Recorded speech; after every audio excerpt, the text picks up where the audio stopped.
Welcome to the C4 Canucks Hockey Podcast. Every week, they talk about the Vancouver Canucks with a fair amount of nonsense thrown in. Sure, they're never the first with the news, nor the best connected, and definitely more off the rails than on.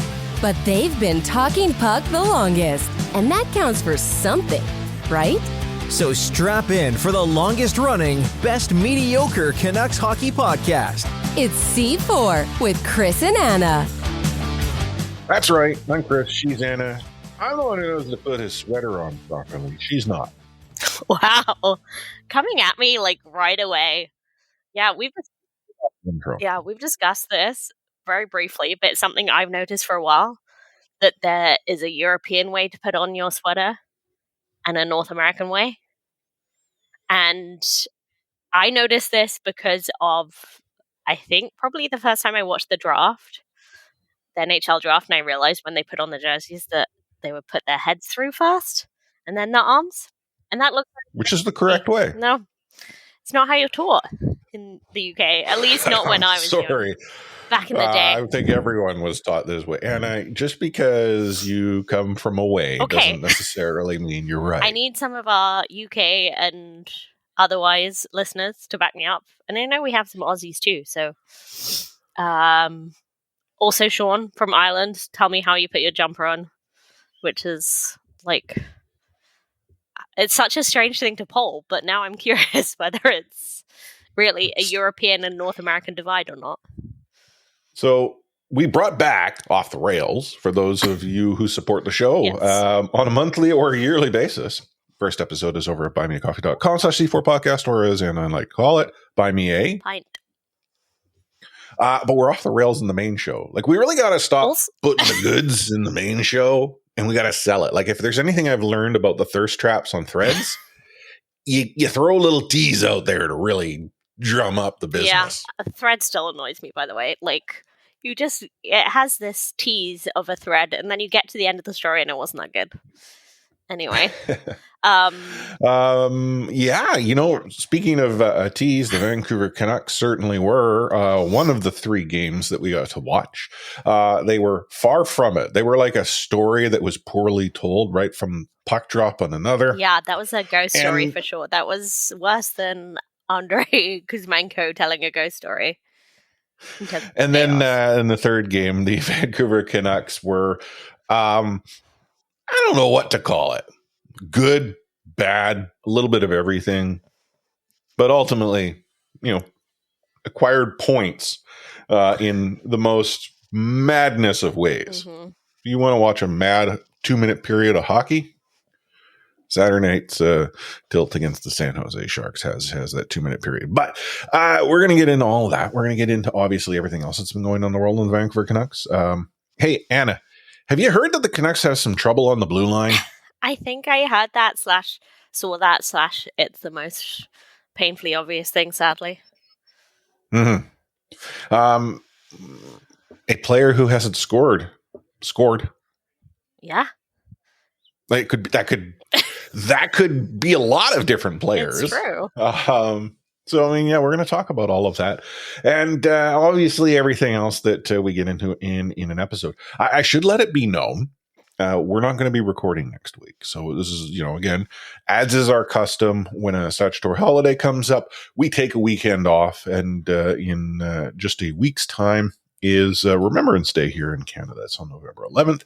As a result, we're not going to be recording on the 10th, which is our normal Sunday night recording schedule. We'll be back again with a new episode on November 18th. But don't be too worried. We're going to get you up to speed with everything that you need to know for the next 2 weeks, and then we'll recap the weeks that were when we get back then. But with all that said, let's rewind. So did you listen to our last episode, Anna? I mean, I guess we should sort of rewind a bit. But did you listen to like the produced version? To hear the excellent intro. I'll be honest, I did, but only to... Oh, okay. The way you were going to say it, I thought you were going to say didn't. No, I did. Well, my confession is I didn't listen to the whole thing, but I tuned in for the That's okay. I didn't listen to the whole thing either. Yeah. Because sometimes... It's one of the reasons why I shook our intro up. Yeah. Sometimes it's kind of like, oh, like, did I say something dumb? Again. Okay, first of all, I say something dumb at least once an episode. Usually, though, if you're a betting person, take the over on that. As far as listening to our episodes, I'm always of the opinion, like, do I really need to? Because not only did I record it, I was here live. 2, I produced it. So, And it depends. Like, there's a if I'm not here, I'll listen to it. Of course, I listen to every one I've missed. There's a few that I've listened to over maybe a couple times even. I think of our amazing guests that we've had over the years that I've listened to a few times over. But yeah, all that is to say is that the intro is introing.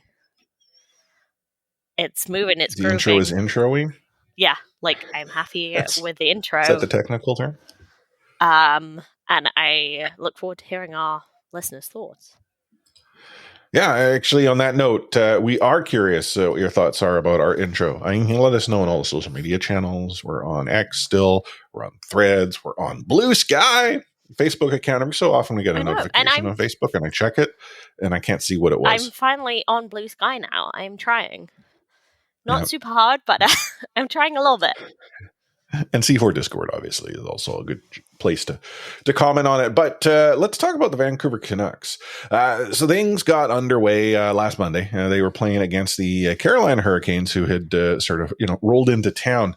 And you and I were sort of humming and hawing like, hey, the Vancouver Canucks, they're taking on a team that's arguably decent. What may occur? And apparently you were able to prognosticate correctly. Yeah, good for me, right? Yeah, I think I gave this one a Canucks win. Canucks lost in overtime, which unfortunately was correct. But honestly, like being at the game and seeing how Carolina played, like that was actually a pretty good result in the end because Carolina's the best team I have seen Canucks play. And they were fast. Yes. Like we've seen Canucks get on to the result in the middle of the week, and we've seen Canucks lose more heavily as well to Tampa. They did, but and I like Tampa a lot this season actually, but that first line is insane. But Carolina are the best complete team that I've seen the Canucks play so far this season. Yeah, the Vancouver Canucks just got shelled in the first period. Absolutely shelled. They were I wouldn't say asleep. But also not awake. Not awake. Yeah. All right. It was unbelievably how dominant the Carolina Hurricanes were in that first period. So you have to think the Vancouver Canucks were thanking their lucky stars. They were only down by a goal. Granted, both of those Carolina goals looked good. Not to take away from the Brock Besser goal that sort of equaled it about a minute and a half after the Carolina lead was obtained. But it didn't occur to me watching that first period that the Vancouver Canucks were going to figure out how to slow Carolina down. I mean, especially that transition game, which the Canucks really continue to struggle with. But like Carolina in the neutral zone are just so good, and they make it look so easy. Yeah. Necas, I don't know how to say his name. Martin Necas. Is it Necas? Necas. Yeah. I would like to see him in a Vancouver Canucks uniform. Yes, and can we make that happen? That has been talked about. I think people have mentioned this before, but he is a good player. Yeah, he definitely is. I think he would be the type of player that I would want to have on a line with Petey. I mean, but then let's be honest, he'd probably be on a line with Miller. Yes. Besser. I feel like there's more to talk on this on PD's wingers over the years, but it is interesting that we maybe thought we had found the answer to our prayers and PD's prayers, and that's not really been the case up until now. Yeah. But the Vancouver Canucks, to their credit in the second period, did come out, albeit maybe a little bit slow start, realizing that they were still in a game they probably had no business being in, and proceeded to go and make Kochekov, or how you can Kochekov. Can't I'm pronounce names today. let's go with that because I enjoy that version. Make him work to the extent that, you win some and you lose some as an aggressive goaltender, no? Yeah, live by the sword, die by the sword. One might say, He died by the sword. but like he twice. fully lost his mind, did he not? When that was like one of those moments of madness. Patrick Waugh out to get the massive poke check. Yeah, I think it was a lot like a mixture of Canucks pressure, Canucks stubbornness, Kevin Lankinen keeping them in the game, but that was a bit of luck, that kind of moment of madness.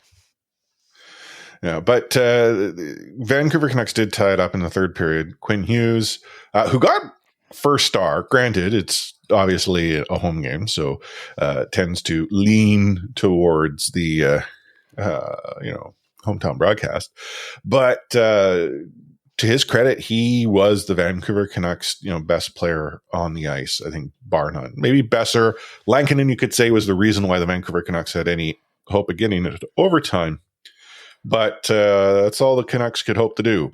They lost the ensuing face-off in OT, and 47 seconds later, Sebastian Aho ended their evening. Yes, it was a very much seemed to be that getting themselves to OT was the most effort they had to give. Mm-hmm. And they kind of lost their defensive coverage from that. Yeah. I thought you were going to say they kind of lost. No, Anna. No, they actually lost. They did more than kind of lost. Yeah. You're right about that. If you were to tell me the Vancouver Canucks, after the effort that we saw in that first period, were going to go and get themselves a point out of the game, I would have been happy. Yeah. I honestly would have been happy. The fact that they got to overtime, though, with the period that they had in the third, I'm disappointed that all they had was the loser point. But you can't be giving up grade A opportunities that quick into overtime. No. And we saw this in the Calgary overtime as well, in the home opener, where it just seemed to be like embarrassing as it was that the Canucks ended up in overtime, but like they got like walked so easily. So yeah, I haven't seen a good overtime effort yet. Getting walked easily. So New Jersey rolls to town. You and I think, were split on the Jersey game. I think I had suggested the Canucks would win, if memory serves me correct. I know. I think you thought they might lose. I think I probably did, just because New Jersey had a number. Can I just say, hands up, definitely didn't see that coming, the effort that happened. What are you talking about? Chaos Giraffe goes and skates off to Narnia. New Jersey gets an odd man rush.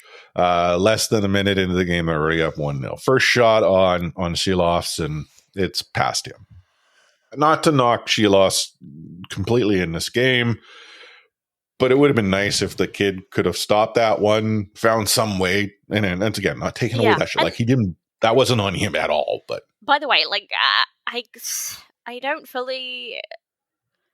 really feel that, mainly because I do think he could have been better, although it was not his fault that Canucks lost. But I was just like, that was such a shocking moment, and that should have been reset. Let's go. That was awful.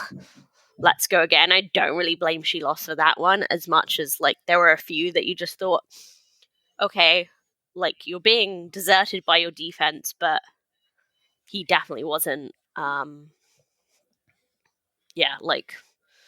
He definitely wasn't stepping up to save the day. Yeah.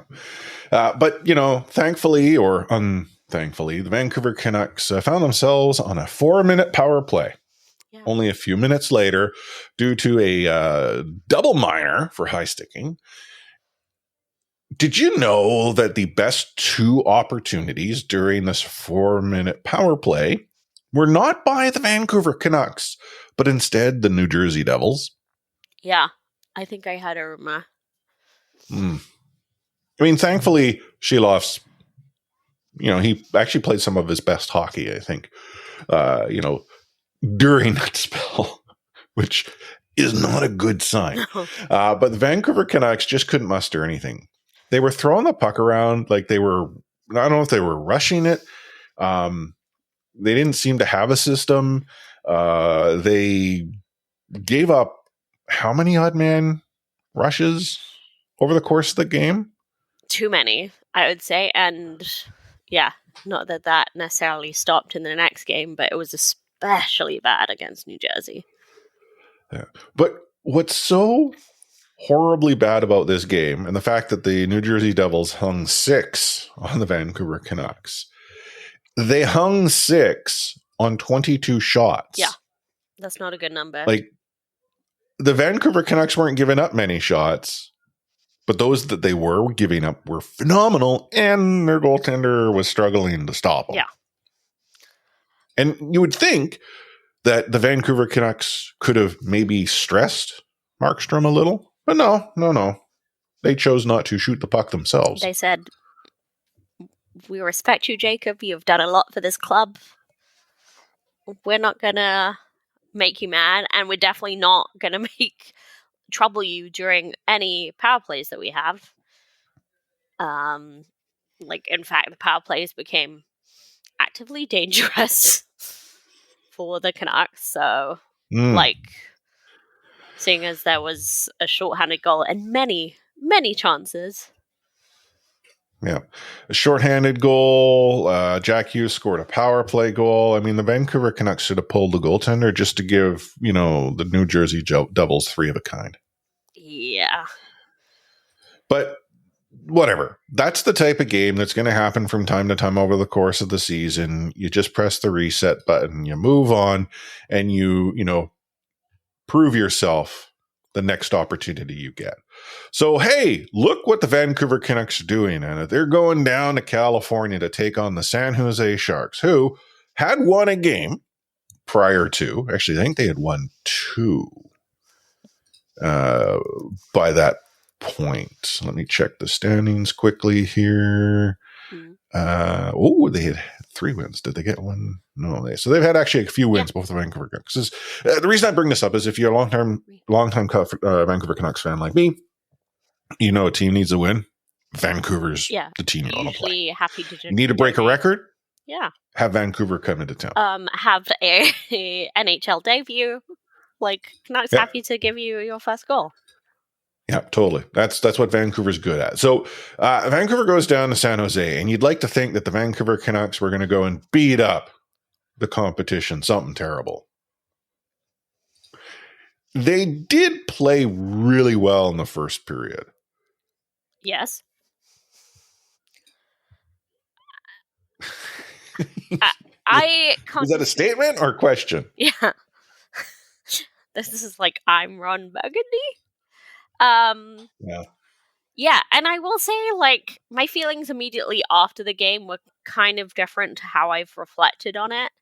That I've become a little more positive on the game, even though it wasn't as convincing as it should be when you got a team like San Jose, who's not even got their, star player, the newbie, the other Celebrini playing. But overall, I do think they played well. But the problem is the holes are still the holes. Yeah. The Vancouver Canucks outshot San Jose 9-3. And yet, despite that, couldn't get a puck past Blackwood. Not a big deal, though. Vancouver was playing hot. Also, San Jose, though. Quick pause. Blackwood has been Canucks op, as the kids say, whilst playing in New Jersey. So it was just not surprising to me that he continued that theme in San Jose. Yeah. Canucks come out the second period. They don't play poorly, but San Jose has obviously come to realize that, hey, Vancouver ain't that bad. They're kind of pissed off. So why don't we go and take advantage of their, stress, tension, insecurities. Yep. I don't know what to call it because the Vancouver Canucks give up a goal early. Nico Sturm scores 1-0 San Jose. And at that point, I'm like, oh, well, I honest to goodness, after that 6-0 game that I turned off, I did not watch it in its entirety. Wow. I was flipping between it and the World Series, but I have it on good authority. Friend of the show, Patrick Johnston, was up in the press box watching the World Series, and I actually commented on social media. I'm like, sounds like PJ's watching the World Series during commercial breaks. To be honest, there's not much difference to the Canucks game. There's a lot of noise, but absolutely no action. I will say, I off the rails slightly, but I did share this on X during the week, but it sounds like the World Series was a lot more entertaining than my experience of Yankees-Dodgers earlier this summer, where it took an hour to get into Yankee Stadium. Well, I mean, it might have taken an hour to get into Yankee Stadium. I think it was kind of extraordinary, like Shohei Ohtani's first game in New York, like since he signed his big deal. And I think some of their security systems went down. Oh, and also there was no runs until the top of the 11th, something like that. So not the most entertaining game. You got bonus baseball. I guess it was bonus baseball. If it's top of the 11th, you got bonus baseball. But it didn't really feel like bonus baseball, and I missed both of those runs being in the washroom. So, well, bad timing on your part. But thankfully, the player whose name rhymes with shooter scored a goal to tie it up in the second, and the Piss Shooter goal was actually a real nice goal.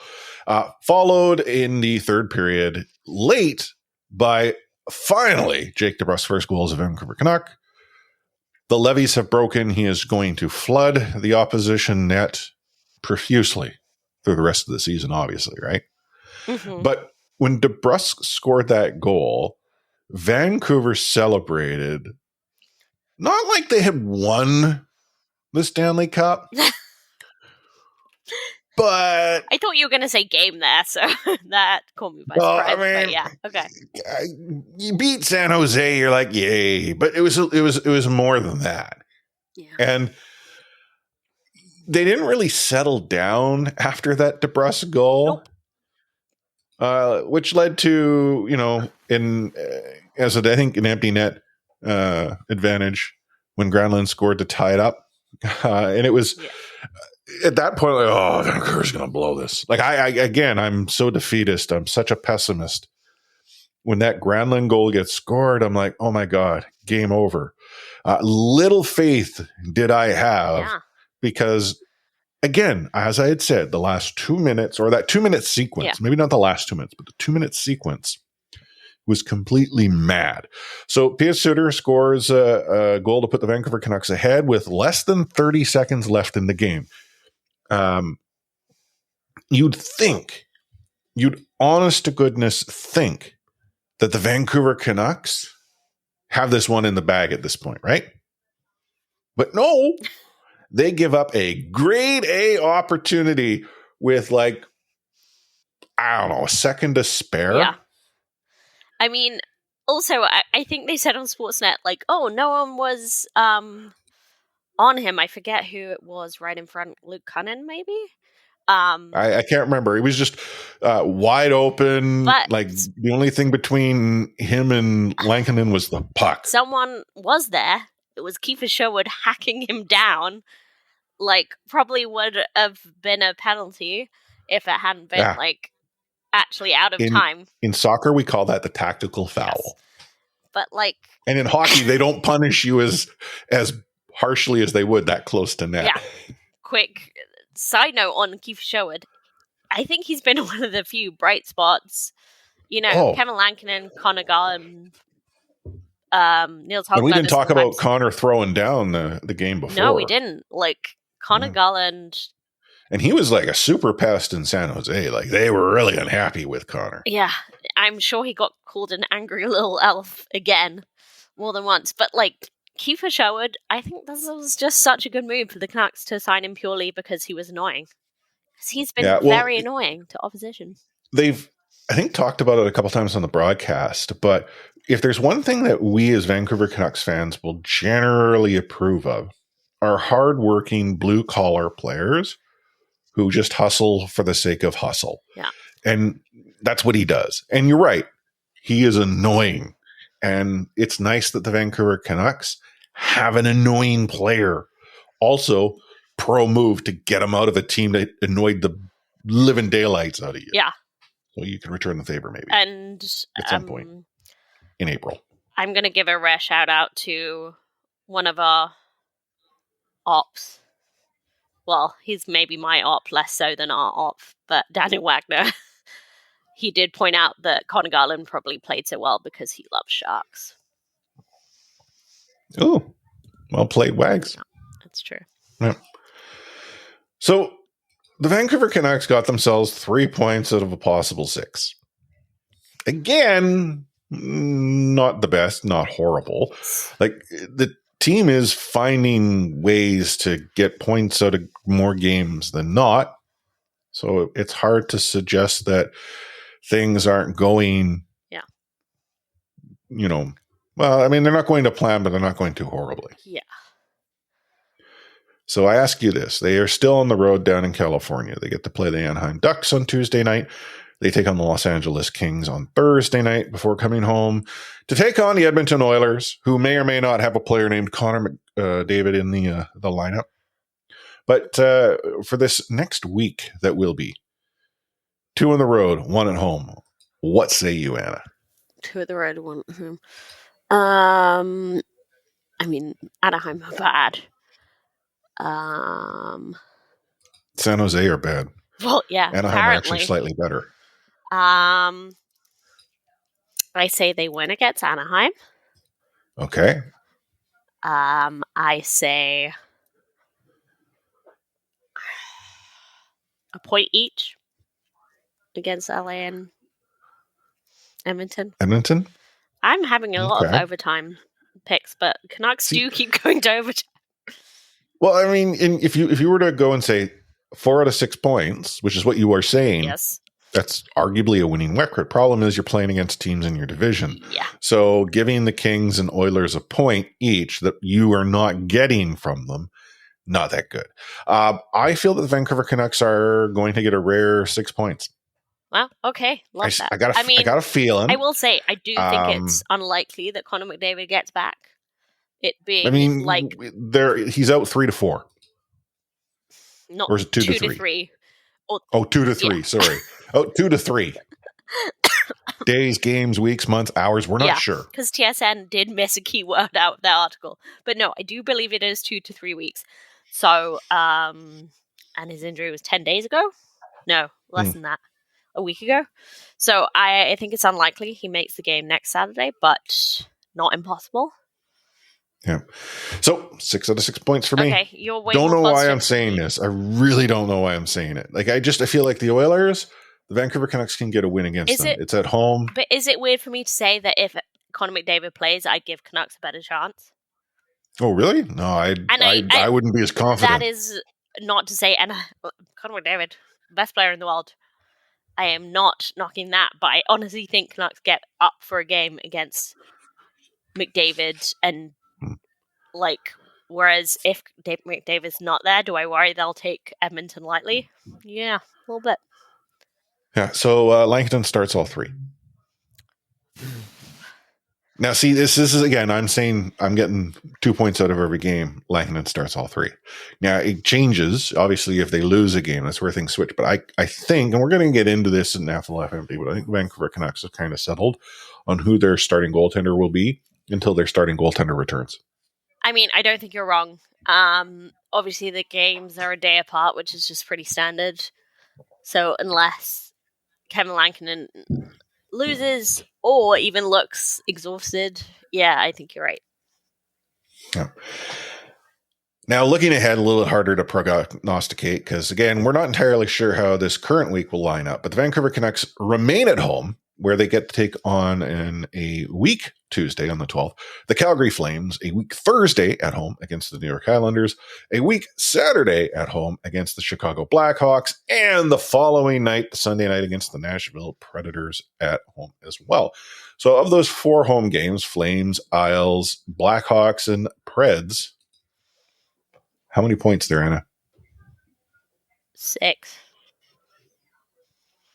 You're given 6 points. Wow. I'm only going to give 4. Okay. Now, if you were to say, how are they going to get them? I think the Vancouver Canucks are going to get points out of the Islanders and the Blackhawks. Yes. Agreed.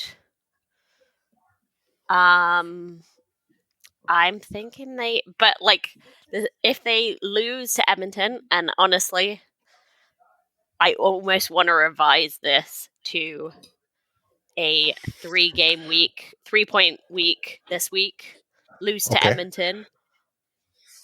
But win against Calgary? We'll win against Calgary. I say they win all 3 games after that, and then lose to Nashville in the back-to-back. Yeah, it's hard to, again, it's still early, so it's hard to really understand, like, how does your team rate against the opposition in the Western, or at least in the Pacific. Currently, the Vegas Golden Knights are just outscoring the opposition 1,000,000-0. They're the only net positive team in goal differential. Every other team in the Pacific right now is in the dash. Yeah. So, like, yes, the LA Kings 625 points percentage. I got to change. I used to say wins percentage, and I think I might have done that last episode. It's points percentage, because loser points are a good thing. Dash 1, like, second place in the Pacific. They've gotten points out of a good number of games. Look at the Central Division in comparison. I mean, Jets are steamrolling, and, like, obviously they have excellent goaltending. Yeah, I mean, in the East, the Metropolitan Division is the one that's sort of the Central equivalent. But again, early hockey. I have written down. You've written it down? Yeah, for once, so we don't have to guess next recording. This is when, friend of the show, Anders, Lau would keep track for us. He would track everything. Every time Matt would say, "You've made the list," which Matt was always about creating lists, but never about following through on them. I wonder, Anders, if you still have the list. It's not something we've addressed in a while. We're a little less vengeful now that Matt's gone. Fair play. We're going to take ourselves a break. You're listening to the C4 Canucks Hockey Podcast, brought to you by Anna and Chris. Take hitting out of the game. You can't hit anymore, so don't do it. The unsportsmanlike conduct, I want to get an explanation on it. No kidding. Because how do you get suspended for unsportsmanlike conduct? Plus interference. There's no interference there. He had the puck. Now, Madison never ever did that before. Now, why did he do it? And that because he was mad. Well, your early favorite for the Calder Trophy, that's for sure. Elias Pettersson, you might even say your early favorite for the Hart Trophy. Just to get back to your question, Elias is going to play plenty. He didn't play. He's going to get a lot of power play time. And, yeah, I'm concerned about our offense. We lost 200-point players, and we've got to find a way to score.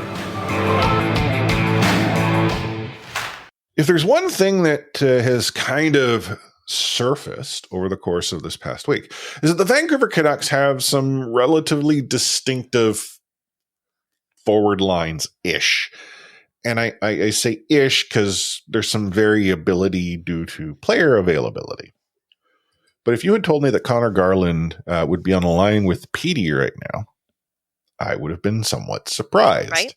But also, Arch Baines has been playing there. Now, I got nothing against Baines, but when I'm watching this line against the Sharks, I'm like, is Petey on the third line right now? Yeah, so I will say, I did like the line a lot better when Piasuda moved onto it. I know I have a Hoglander bias. I admit this bias exists. He's cute. He's adorable. I say cute. I mean that. Yeah, cuteness totally means good player. No, but I mean it in the adorable way, not the hot way. JT Miller, cute. And if you saw what he was dressed up as for Halloween, that wasn't cute. Cute, but I liked it. Anyway, I do have a hog bias. It is a thing, I admit. Okay.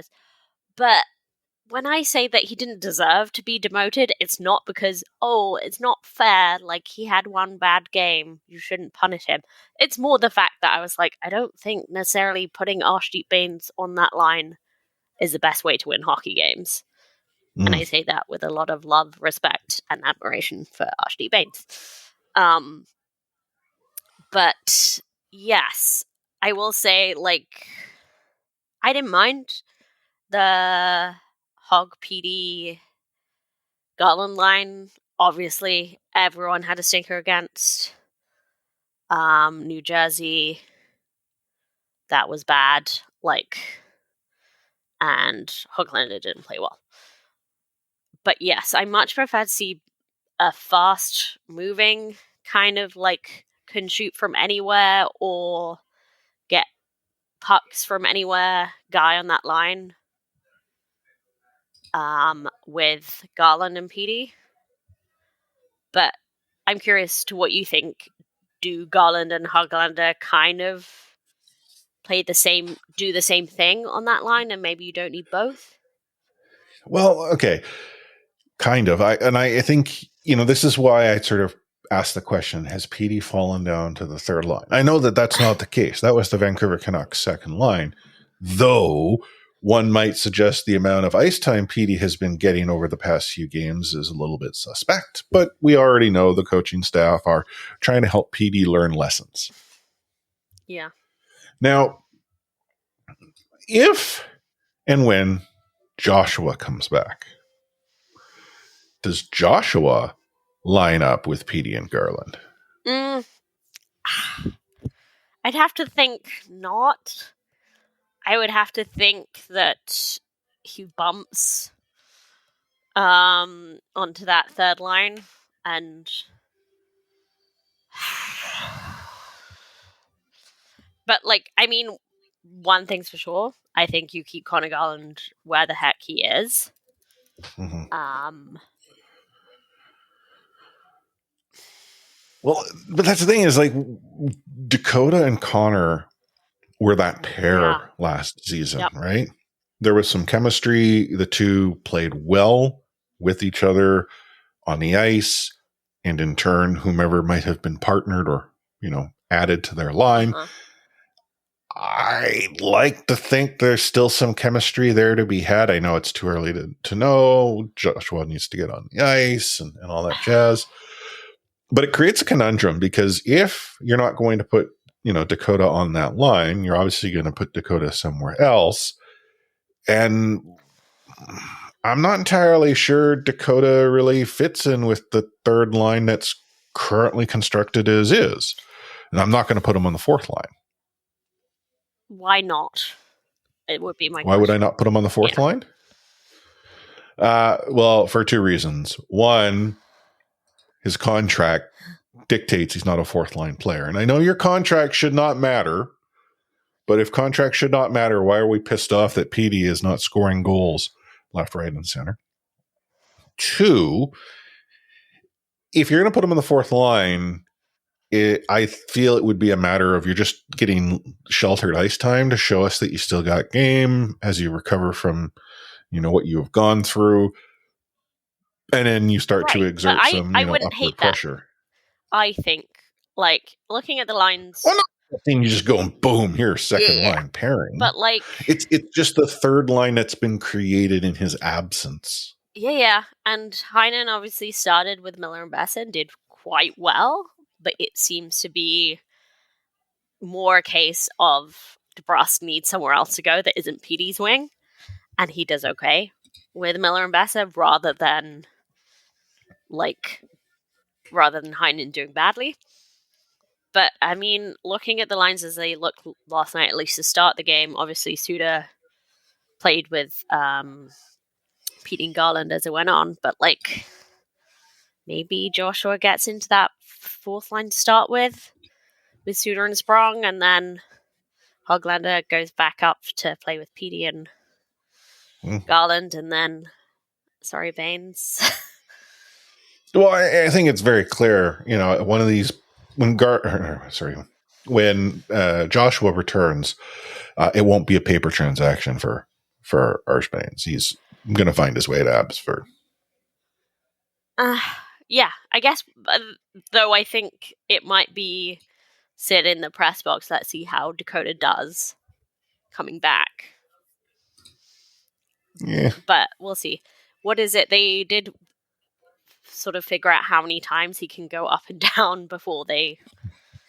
Which has been 20 so far. I mean, I exaggerate, but it's every time they have a night off, Baines and Brandstrom have been assigned to the Abbotsford Canucks.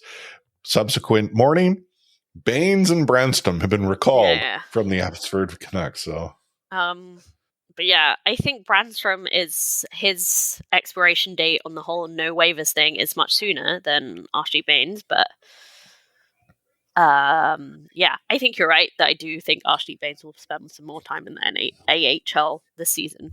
Yeah. But yes, I think they do want to be cautious with Joshua as he comes back. And again, I please understand, listeners. I think Anna does. I'm not suggesting you go throw him into the fire and let the kid cook. He's gone through a heck of a lot and will need to be brought into the lineup appropriately. And I do think it was actually really great how honest he was about how tricky that was psychologically to be on the outside looking in and all the difficult stuff he went through with the diagnosis. So good for him for being honest. Up front, we've got an idea what's going on. The blue line's just a tire fire outside of the top pairing. With all respect to Eric Brandstrom, who's arguably playing well, all things considered, the Vancouver Canucks have a top pairing and 2 additional pairs that you're just hoping don't hurt too badly. Yeah, I mean, fair play to Eric Brandstrom. He got thrown onto a pair with Derek Forbort, who's been away from the team for 2 weeks. And obviously very much thoughts are with Derek. He had his father pass away, so obviously that's huge. That's a horrible thing to deal with. But yeah, it's not like he was great before that, and obviously he was going through that as well. But yeah, so I'm like, I didn't love that pairing, but it's not the huge concern. Susie and Myers are the huge concern. And when I say huge, I mean 6'7", 6'8" concern.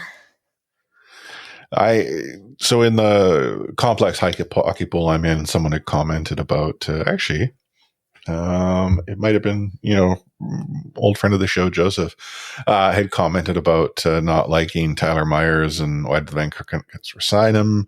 And I had suggested don't disparage Tyler Myers. He'd make a fabulous 4th line forward. Yeah. Unfortunately, that's not his job. I mean, he does not. Well, I mean, against Jersey, he seemed to think it was in the first minute and a half of the game. You're right. It is a scary pairing, and they can't seem to figure it out. And the team is just, we're going to keep them together. I'm not advocating splitting up Roenick and which they did Hughes later in the New Jersey game. Not that had much effect. No, but therein lay an issue. Like, if the coaching staff are of the belief they're going to work through their problems, it's going to be some rough sailing ahead. Yeah. And I don't know how you fix it, short of a trade. I actually don't. Like, we've talked about this before, but like, Myers looked decent last season. He was terrifying the season before that most of the time. He looked okay the season before. He was terrifying the season before that. Like, he has never been one thing, but it did seem to be that Susie brought out good things in each other, and they were kind of stable. They could be trusted, and I think that's a huge... Trust is gone. Trust is gone. Completely. Yeah. About the only thing that I think can help that line short of a trade is a goaltender who stands on their head. And all credit due to Kevin Lankinen, who has been a very pleasant surprise. Yes, I'd say so. With what he's been able to do for the Vancouver Canucks. It's hard to place that much on him, but it also begs the question that, one, when Thatcher Demko comes back, which apparently could be sooner than later, he has been spotted on the ice. Yes, he has taken shots. I don't think from teammates until he gets into a full practice. I'm very cautious and less optimistic, but yeah. But when he returns, do you want Thatcher to have a pairing of Myers and Susie in front of him in that first game? I mean, no. Is it like, hey, bud, we know you can't fix whatever's wrong with you. Yeah. Let's see if this will help. Constantly going to be playing through pain throughout your career. No, but like, I honestly don't see a solution. Again, like we said, short of a trade. Because, like, even, and we might talk a little bit more about what's down in Abbotsford, but, like, defensive-wise, this is, like, Abbotsford is this team that has just given up 5 straight goals in the last 10 minutes of the game. And Lankinen is their best defenseman, and even that, like, he's proven that he's not quite there at NHL level. Yeah, short of a trade, I don't see a solution. The only way Canucks is even, like, not just defensively, the only way that the Canucks can make a decent run of things as a playoff team, part of that, what that looks like, is still games goaltending. Mm-hmm. And I don't see, like, that there's a way around that. Yeah, and I worry because the Vancouver Canucks will be either asking a lot of Lankinen, asking a lot of a newly returned Thatcher Demko, or asking a lot of Hughes and Fronek, or all three. Yeah, and not to disparage Sielovs, but Demko became a verb. Yeah. And like it, but it is Sielovs. It is kind of lost his grammar. I would from the Oilers series. I will say that it is an interesting parallel. That I was one of those people that said slow the roll on Demko after he played 2 good games in the bubble playoffs, and 2 of those games where Canucks defense actually stepped up and played well. Much better than they did in front of Markstrom. And I'm not saying I was right because look at Demko now, but I do think that people... Demko can still Demko the heck out of things. The problem is the whole, But I just feel like people got ahead of him and got too high on him when he wasn't quite there yet. Yeah. And it is interesting to see where we are now with Sielovs. So you put this in the rundown. Can Sielovs be trusted if called upon? Can he? You put the question. I want you to answer it. I hate when that happens.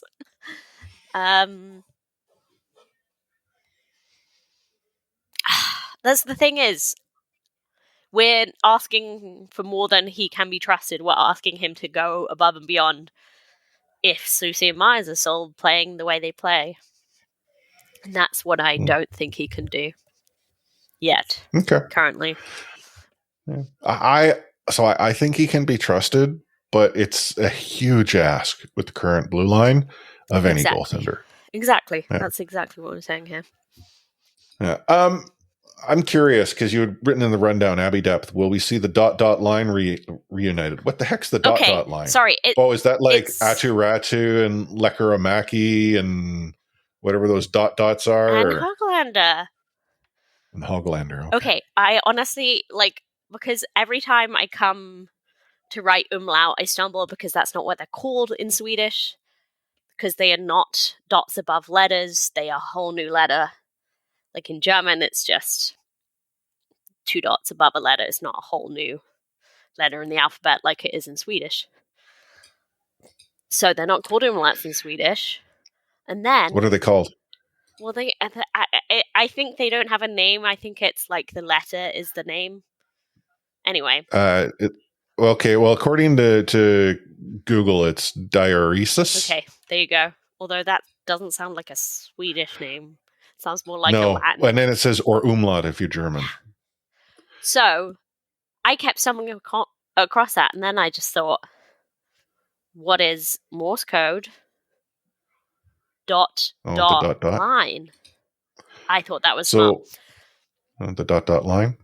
dash? Yeah. Is that what you're trying to get at? Dot line. Okay. Okay. I thought that was smart. Also, apparently the A with the double dot's pronounced air and the O with the double dot is pronounced Yeah, it is meant to be Herglander, not Hoglander, Hmm. but it doesn't, like, if you want to do the pig thing, you have to say Hoglander. Well, this throws things into a loop because then it would be Atu Rarity? Yeah, but it's not. It's Atu Ratu. Raritu? Yeah. Anyhow. Yeah. Also, I mean, very quick side note, but I'm going to get this wrong now, but really good for you that Timothy Liljegren has finally said, Gosh. by the way, you guys have been pronouncing my name wrong for 5 years. Can we say it the right way? It's sad that it took that long, but I mean, Zach Parisi, yeah, right? We had been saying Parise forever, and then he's like, no, it's Parisi. yeah. But good for him, and I think Shorty got it right every single time, so. Good for Shorty. Consummate pro. Yeah. Oh, man, here we are. End of a show, end of an episode, end of an hour. We actually kept it together, considering how we normally would just go completely bonkers off the rails. It was a bit. Now that we've made that, pay to play and we're doing the whole, thirst trap tease thing and putting the goods behind a paywall. Yeah. Maybe that's why. It's like all the off-road stuff is going to be recorded after this is over. If you want to see the truly freaky stuff, you got to pay the peep show. Okay. First of all, there's no scene yet. It's all audio. Yeah. Like we could do like a C4 ASMR stream. Apparently there's some good money in ASMR. Yeah, I think your voice is better suited to ASMR than mine, but yeah. Wait, my voice is suited to ASMR? Lots of podcasting. It's softer. Mine is kind of shrill and posh, but I didn't. Listeners, tell us. I thought ASMR is like the whispering, soft, and the noises. Yeah, I'm too loud. A lot of difficulty to be whispering and not loud. That's what I'm saying. I can do the crackly voice if you really don't do that. Like it. No, I don't like that. Yeah, exactly. That's the best I can do. It gives me the heebie-jeebies. The jeebies of the heebies? Mm-hmm. Anywho, we are again, as we let off, not going to be here next week. We're here the week after that. So 2 weeks. It's sort of the way things work. Once a month, there's generally a break somewhere. We were talking, Anna and I together, that we're going to do some fun stuff for the holidays. We may have a YouTube live stream type thing where we have, guests come. We've done that in the past. We had a lot of fun with it. Yeah, so we were thinking we might do that. What will make it very interesting is that one of the guests will be you from abroad. Ooh. And I mean you as an Anna. I pointed at her, but you as our listener maybe too. Yeah. Who knows where you are? Who knows? But got any final words of wisdom this week, Anna? Appreciate your friends, I guess I would say. I feel very lucky to have the great friends I do. Today, a bunch of my friends came out to watch me play a sport that they have no idea the rules about, and they still came, and that was very nice. And even though they laughed when I got hit in the face with a ball, they still came, so that was nice of them. Appreciate your friends. That's very nice of them.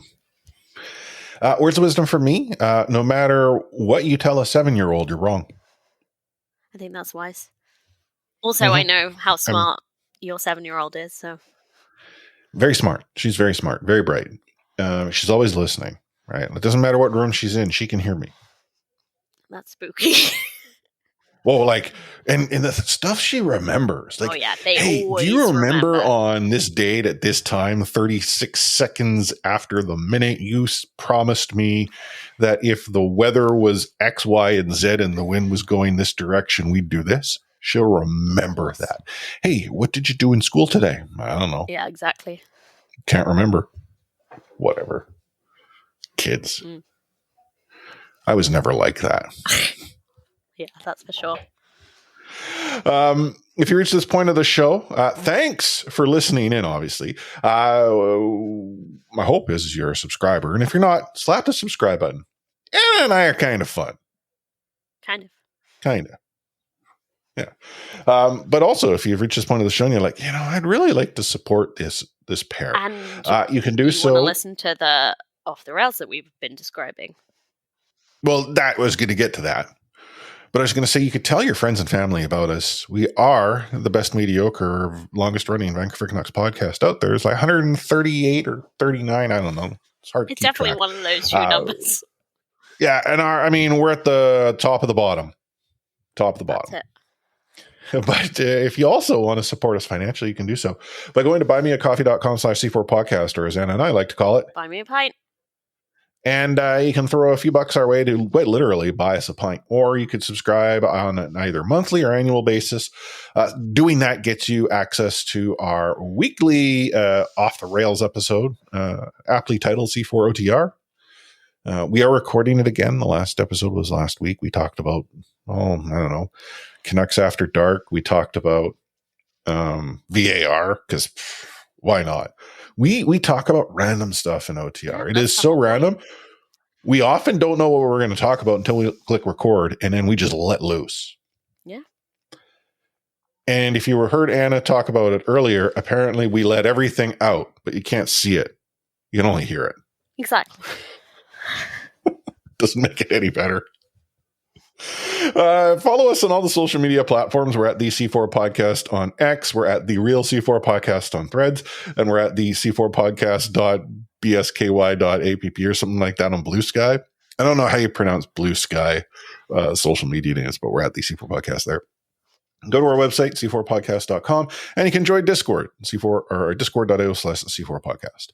So on behalf of Anna, E4603, myself, Chris at Lightforce, I'm going to sign off with those magical words you've been waiting for me to say for the last hour. We out.